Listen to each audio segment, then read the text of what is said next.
मार्च 2026। सिर्फ 60 दिनों के अंदर निफ्टी आईटी इंडेक्स का 22% टूट जाना और 6 लाख करोड़ की दौलत का धुआं हो जाना, यह कोई मामूली मार्केट क्रैश नहीं है, बल्कि उस साम्राज्य के अंत की शुरुआत है जिस पर भारत दशकों से राज करता आया है। टीसीएस, जिसे कभी इंडियन यूथ के लिए आईटी की सरकारी नौकरी कहा जाता था, वहां से अचानक 30,000 एम्प्लॉइज का बाहर होना और मार्केट में मची इस अफरा तफरी की वजह कोई मामूली एआई नहीं, बल्कि अमेरिका से उठी वो डिजिटल सुनामी है जिसे एंथ्रोपिक और उसका सबसे खतरनाक agentic AI model cloud code कहा जा रहा है। ये कहानी उस मोड़ पर खड़ी है जहां शायद टीसीएस और ओपन एआई की पार्टनरशिप भी बेअसर साबित हो, क्योंकि इस बार मुकाबला महज एक मशीन से नहीं बल्कि अमेरिका की उस नई और बेखौफ ताकत से है जो इंडिया के पूरे आईटी एम्पायर की जड़ें हिलाने के लिए तैयार खड़ी है। क्या इंडिया इस एआई वॉर को झेल पाएगा या हमारा सबसे मजबूत पिलर पूरी तरह कोलैप्स होने वाला है? आज हम मिलकर टीसीएस के भीतर चल रही इस डिजिटल सुनामी की हर उस परत को बेनकाब करेंगे जो अब तक आपसे छिपाई गई है।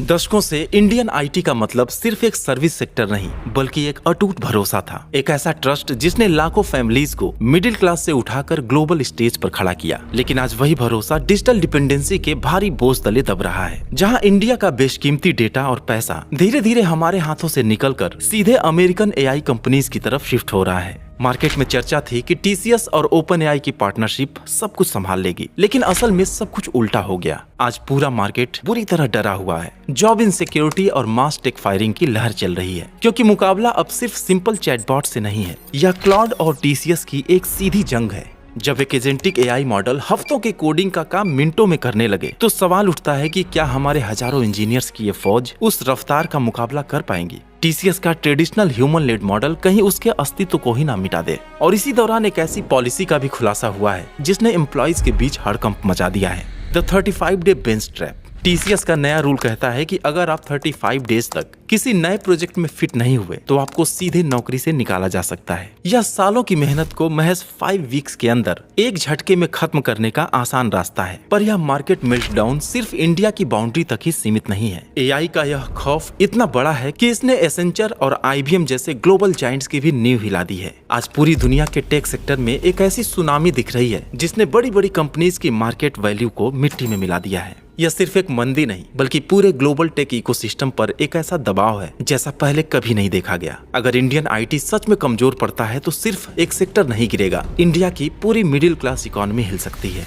लेकिन इस क्रैश को समझने के लिए हमें उस सीक्रेट वेपन को भी समझना होगा जिसने इंडियन आईटी को दुनिया का बादशाह बनाया, और वो है लेबर आर्बिट्रेज। दशकों तक इंडिया ने टाइम जोन आर्बिट्रेज और कॉस्ट पर मैन आवर के दम पर दुनिया की सबसे बड़ी कंपनीज का काम अपने हाथों में लिया। गणित एकदम सीधा था, जब अमेरिका सोता था तब इंडिया जागकर काम करता था, और जो काम वहाँ का एक इंजीनियर $100 में करता था वही काम हमारे इंजीनियर्स चंद डॉलर्स में निपटा देते थे। और इसी सस्ते लेबर के दम पर हमने दुनिया का बैक ऑफिस बनने का गौरव हासिल किया। पर आज यही मॉडल एक गहरे मैन पावर क्राइसिस में फंस चुका है। इंडियन आईटी का पूरा स्ट्रक्चर बिलिंग मॉडल पर टिका है, यानी आपके पास जितने ज्यादा लोग होंगे आप उतना ही ज्यादा पैसा कमाएंगे। लेकिन अब यह पूरा सिस्टम खतरे में है। जिस काम को करने के लिए पहले 10 इंजीनियर 7-8 आवर्स तक माथापच्ची करते थे, आज एजेंटिक एआई उसे अकेले बिना थके और बिना किसी गलती के खत्म कर रहा है। अब जरा सोचिए, जब काम करने के लिए लोगों की जरूरत ही नहीं होगी तो कंपनियां बिलिंग किस बात की करेंगी? यही वो पॉइंट है जहां एक बहुत बड़ा वेल्थ ट्रांसफर शुरू हो चुका है। सालों तक इंडिया की सबसे बड़ी ताकत हमारा चीप लेबर था, लेकिन आज वही हमारी सबसे बड़ी कमजोरी बन चुकी है। जो पैसा पहले लाखों इंडियंस की सैलरी बनकर देश में आता था, अब वो सीधे एआई सॉफ्टवेयर्स और ऑटोमेशन की तरफ मुड़ रहा है। हमारी पुरानी ताकत अब हमारे ही खिलाफ खड़ी है, और इंडियन आईटी का वो एम्पायर जो केवल मैन पावर के दम पर खड़ा था, अब ताश के पत्तों की तरह ढहने की कगार पर है। लेकिन इस पूरी तबाही के पीछे वो असली चेहरा है कौन, जिसने रातों रात इंडियन आईटी के इस पुराने किले को हिला कर रख दिया?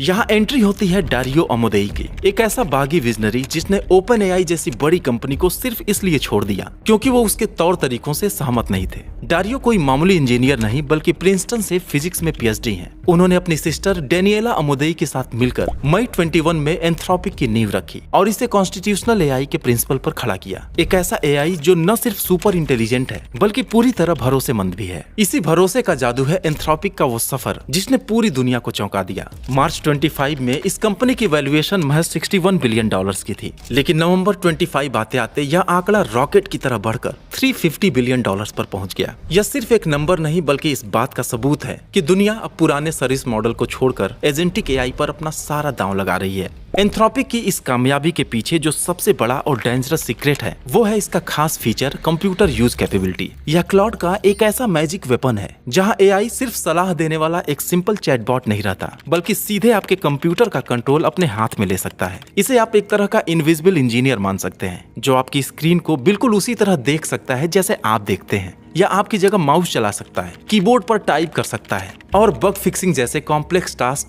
जिसमें पहले घंटों लगते थे उन्हें अब बिना थके महज 15 मिनट्स में पूरा कर सकता है। आसान शब्दों में कहें तो यह एआई सिर्फ कोड लिखने तक सीमित नहीं है, बल्कि कई मामलों में यह एक पूरी इंजीनियरिंग टीम का काम अकेले संभालने की क्षमता रखता है। इतना ही नहीं, अगर यह कहीं अटक जाए तो यह खुद ब्राउजर खोलकर रिसर्च भी कर सकता है और गलतियों को ठीक करने के लिए अपनी राह खुद चुन सकता है। यानी अब दौर वो नहीं रहा जहां आपको एआई को हर कदम समझाना पड़े। अब दौर आ चुका है उसे पूरा काम सौंप देने का। जिस कोडिंग की प्रॉब्लम को सॉल्व करने के लिए पहले एक पूरी टीम को कई घंटों तक पसीना बहाना पड़ता था, उसे अब एक एआई एक झटके में पूरी एक्यूरेसी के साथ निपटा रहा है। पर सबसे ज्यादा चौंकाने वाला सच अब सामने आता है। आज एंथ्रोपिक की मार्केट वैल्यू टीसीएस से कई गुना ज्यादा पहुंच चुकी है, लेकिन यहाँ एक ऐसा ट्विस्ट है जो पूरे आईटी इंडस्ट्री की सच्चाई खोल कर रख देता है। अगर एम्प्लॉइज की संख्या देखें तो एंथ्रोपिक में काम करने वाले लोग टीसीएस के मुकाबले लगभग 200 गुना कम है। यही आज के टेक युग का नया गणित है, जिसे एक्सपर्ट्स वैल्यू पर एम्प्लॉय कहते हैं। अब ताकत हजारों लोगों की फौज में नहीं, बल्कि उन मुट्ठी भर जीनियस माइंड्स में है जो सबसे एडवांस एआई सिस्टम को बना और कंट्रोल कर रहे हैं। लेकिन कहानी सिर्फ एंथ्रोपिक के सक्सेस की नहीं है, बल्कि उस सीधे खतरे की है जो हमारे पूरे रेवेन्यू मॉडल की धड़कन पर हमला कर रहा है। क्या आप जानते हैं कि दुनिया के सबसे बड़े बैंक और एयरलाइंस आज भी 50 साल पुराने लेगेसी सिस्टम और कोबोल जैसी पुरानी लैंग्वेजेस पर चल रहे हैं? इंडियन आईटी कंपनीज इसी बात का फायदा उठाती आई हैं, क्योंकि इन पुराने सिस्टम्स को अपग्रेड करने और मेंटेन करने में सालों का वक्त और हजारों लोगों की मेहनत लगती है। 1968 में जेआरडी टाटा और एफसी कोहली ने जब टीसीएस की शुरुआत की तो उनका विजन था कि इंडिया दुनिया की टेक्नोलॉजी हब बने और देश के लाखों मिडिल क्लास फैमिलीज को रोजगार मिले, और ऐसा हुआ भी। लगातार कई दशकों से टीसीएस देश की सबसे बड़ी एम्प्लॉयर में से एक है, लेकिन आज उसी 50 साल पुराने लेगेसी मॉडल पर 66% अटैक शुरू हो चुका है। असल में टीसीएस अपनी कुल कमाई का लगभग 66% उन्हीं ट्रेडिशनल सर्विसेज से हासिल करता है, जिन्हें रिप्लेस करने के लिए ही एंथ्रोपिक ने क्लाउड एआई को डिजाइन किया है। जिस काम के लिए पहले बिलियंस खर्च होते थे, उसे अब एआई एक झटके में मॉडर्नाइज कर रहा है। खतरा सिर्फ टेक्नोलॉजी से नहीं बल्कि क्लाइंट्स के बदलते इरादों से भी है। इसे समझने के लिए हमें द जीसीसी रेवोल्यूशन को करीब से देखना होगा। जेपी मॉर्गन और गोल्डमैन सैक्स जैसे दुनिया के दिग्गज बैंक अब टीसीएस जैसी कंपनीज को मिडिल मैन के तौर पर करोड़ों की फीस देने के मूड में बिल्कुल नहीं है। उन्होंने अब एक बेहद चालाक और सीधा रास्ता चुना है, इंडिया की जमीन पर अपने खुद के ग्लोबल कैपेबिलिटी सेंटर यानी जीसीसी खोलना। अब वे किसी तीसरी कंपनी के भरोसे रहने की बजाय सीधे टैलेंट को अपनी शर्तों पर नौकरी पर रख रहे हैं और खुद के एआई टूल्स इस्तेमाल कर रहे हैं। यानी दशकों पुराना वो बीच वाला मॉडल जिसने इंडियन कंपनीज को अमीर बनाया, अब हमेशा के लिए खत्म हो रहा है। इसका सीधा असर अब मार्केट के आंकड़ों में साफ दिखने लगा है। मार्च 26 के रिसेंट डेटा के मुताबिक निफ्टी आईटी इंडेक्स का पीई रेशियो गिरकर 21.5 पर आ चुका है, जबकि पिछले 5 इयर्स का एवरेज 29.3 रहा था। यहाँ तक कि टीसीएस का पीई रेशियो तो लुढ़क कर सीधे 2017 के लेवल पर पहुंच चुका है। मार्केट की यह हिस्टोरिक डाउनफॉल ये साफ संकेत दे रही है कि इन्वेस्टर्स का भरोसा अब टूट रहा है। लेकिन क्या इसका मतलब यह है कि टाटा और इंडियन आईटी का अंत करीब है? बिल्कुल नहीं। टाटा ग्रुप अपनी बाउंस बैक करने की जबरदस्त काबिलियत के लिए जाना जाता है। जब पूरी दुनिया एआई के खौफ से कांप रही है, तब टाटा ने पर्दे के पीछे एक बहुत बड़ा और सीक्रेट गेम प्लान तैयार किया है। यहीं से शुरुआत होती है एक ऐतिहासिक बदलाव की। टाटा ग्रुप ने अपनी नई टाटा एआई स्ट्रेटजी के तहत करीब $1.8 बिलियन यानी लगभग 15,000 करोड़ रुपए के भारी भरकम निवेश का प्लान तैयार किया है। गौर करने वाली बात यह है कि यह पैसा सिर्फ नई मशीन्स परचेज करने के लिए नहीं, बल्कि अपने लाखों एम्प्लॉइज को फ्यूचर टेक्नोलॉजी की ट्रेनिंग और इंडिया में एक वर्ल्ड क्लास एआई इंफ्रास्ट्रक्चर खड़ा करने के लिए लगाया जा रहा है। टाटा का नया गेम प्लान अब पूरी तरह बदल चुका है, जिसे experts the vertical AI strategy कह रहे हैं। वे बखूबी जानते हैं कि जनरल एआई की रेस में सिलिकॉन वैली को उनके घर में घुसकर हराना नामुमकिन है, इसलिए उन्होंने एनवीडिया के साथ हाथ मिलाया है। इस पार्टनरशिप का मकसद है भारत का अपना एआई सुपर कंप्यूटिंग इंजन खड़ा करना, जो खास तौर पर मैन्युफैक्चरिंग और बैंकिंग जैसे सेक्टर्स के लिए बनी हो। लेकिन हकीकत का एक दूसरा कड़वा पहलू भी है जिसे नजरअंदाज नहीं किया जा सकता।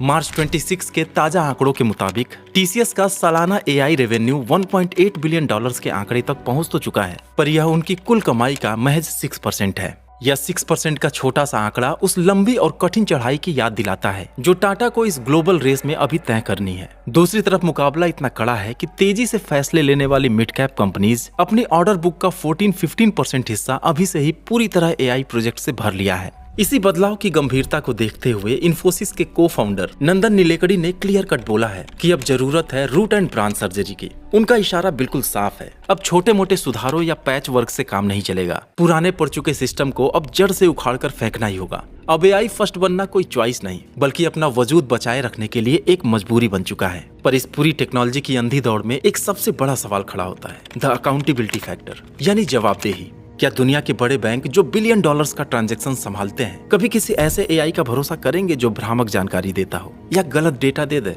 बिल्कुल नहीं।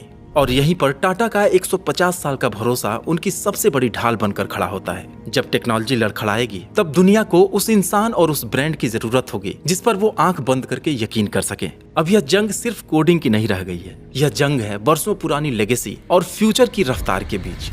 अब हम उस फ्यूचर की तरफ बढ़ रहे हैं जिसे चाह कर भी टाला नहीं जा सकता। हम एक ऐसे मोड़ पर खड़े हैं जहां बड़े पैमाने पर पुराने जॉब्स के खत्म होने का खतरा तो है, लेकिन घबराने की जरूरत नहीं है, क्योंकि इसी बदलाव की कोख से लाखों नई एआई जॉब्स का एक सुनहरा अवसर भी जन्म ले रहा है। तो आज असली सवाल ये नहीं है कि जॉब्स खत्म हो रही है, बल्कि सवाल ये है कि क्या आप उन नई जॉब्स के काबिल बन रहे हैं। इस डिजिटल तूफान में खुद को डूबने से बचाने के लिए आपके पास एक ही लाइफ जैकेट है, और वो है द AIR फॉर्मूला। सबसे पहले आपको ऑडिट करना होगा कि आपके प्रेजेंट वर्क का कितना हिस्सा एआई आपसे बेहतर कर सकता है। फिर उन एआई टूल्स को अपना दुश्मन मानने की बजाय उन्हें अपने काम में इंटीग्रेट करना होगा ताकि वे आपके पार्टनर बन सके। और अंत में अपनी पुरानी स्किल्स को रीस्किल करना होगा ताकि आप एआई को कमांड दे सके, न कि एआई आपको रिप्लेस कर दे। यही आज बचने का और सबसे आगे निकलने का एकमात्र रास्ता है। आखिरी सच तो यह है कि कोडिंग मर नहीं रही, बल्कि कोडिंग का चेहरा बदल रहा है। कल तक जो काम उंगलियों की मेहनत से होता था, आज वो प्रॉम्प्ट और लॉजिक के दम पर हो रहा है। अंत में बस इतना ही याद रखें, या तो समय के साथ अपनी स्किल्स को अपडेट कर लो, या फिर हमेशा के लिए इतिहास बन जाओ। चुनाव पूरी तरह आपका है।